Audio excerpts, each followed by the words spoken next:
অবশেষে আমি আমার ক্ষুদ্র প্রচেষ্টা দিয়ে কিছু জিনিস বানিয়েছি, তার চলমান কিছু ভিডিও ছবি আমি আমার ফেসবুকে দিয়েছিলাম। আজকে দেখো 1 মাস সময় লাগছে মোটামুটি এগুলো বানাইতে। আমি এগুলো কি কি বানাইলাম, কি কি করলাম, ম্যাটেরিয়াল হিসেবে কি কি ব্যবহার করছি, সবকিছু এই ছোট্ট একটা ভিডিওতে আপনাদেরকে দেখানোর চেষ্টা করব। প্রথমেতে আমি আপনাকে দেখাবো হচ্ছে আমার প্রথমে ক্যানভাস কর্নারটা। এই যে আপনি দেখেন এখানে র্যান্ডম, এখানে স্পেশাল কোনো সিনারি বা এরকম কোনো কিছুই না, জাস্ট রং। ব্যাক সাইডে এই যে আপনার কার্টুনের যে পেপার, আর নিচে হচ্ছে এখানে আপনার হচ্ছে ক্যানভাস টাইপ। এটা হচ্ছে সবই হচ্ছে ফেলে দেওয়া জিনিস, ওয়ান কাইন্ড অফ যে ঘরের ঘরের বলেন বা যে ম্যাটেরিয়ালগুলো কাজে লাগে না সেগুলো দিয়ে বানানো। এই যে আমার ক্যানভাস কর্নারটা যদি আপনাকে এভাবে দেখাই, একটু এই সেটটা দেখাও ভিডিওটা। এই যে দেখেন এখানে হচ্ছে এই সাইডটা হচ্ছে পুরোটা আমার পেন্টিং রং র্যান্ডমলি জাস্ট করা।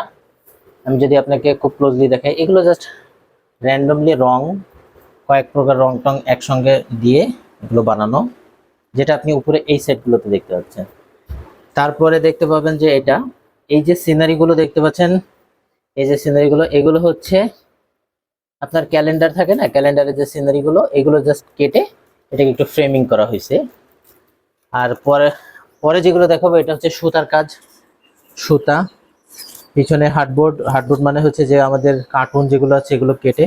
আর এটা হচ্ছে সুতি, এক ধরনের কোটা সুতা, এটার অন্য একটা নাম আছে আমার এই মতো মনে নেই।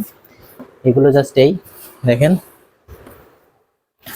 এই সুতা, এটা হচ্ছে একটু ডিফারেন্ট সুতা, এটা পাটের সুতা। এবং এগুলো লাগানোর জন্য আইকা গাম কিংবা হচ্ছে আপনার গ্লুগান যেটা, ওইটা ইউজ করা হয়, এটাও সেম। তারপরে হচ্ছে এই যে একই, এগুলো সব একই ধরনের। এখানে এটা হচ্ছে কালারফুল সুতা আর এটা হচ্ছে পাটের সুতা, দুইটা মিলে কম্বাইন করে একটা।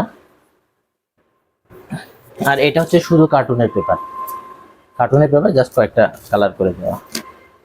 এটা হচ্ছে আমার এই যে সুতার কাজ। এটা সম্পূর্ণটা একটা ফেলে দেওয়া জিনিস, যেটা আমি রাস্তা থেকে নিয়ে এসেছিলাম কুড়িয়ে। একজনকে বললাম ভাই এটা আমাকে গুছিয়ে বেঁধে দেন, তাকে কিছু টাকা দিয়েছিলাম। এটা হচ্ছে সম্পূর্ণটা ঘরের প্রজেক্ট, এই যে ছোট ছোট করে, এটা এখনো কালার করা বাকি আছে।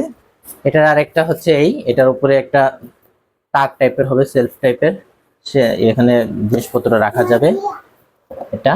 আর এটা হচ্ছে হোম ডেকোর, এখানে এটাও ইনকমপ্লিট, এখনো কালার বাকি। তারপরে এখানে ছোট ছোট ফুল বসবে, দেখতে সুন্দর লাগবে যখন ফাইনাল আউটপুট দেওয়া হবে। আর এটা কেটে রাখা হয়েছে একটা ফ্রেম, এটা দিয়ে আমি চাইলে একটা সুন্দর করে একটা তাক বানাতে পারবো, যেটার মধ্যে সুন্দর করে ফুল রাখা হবে।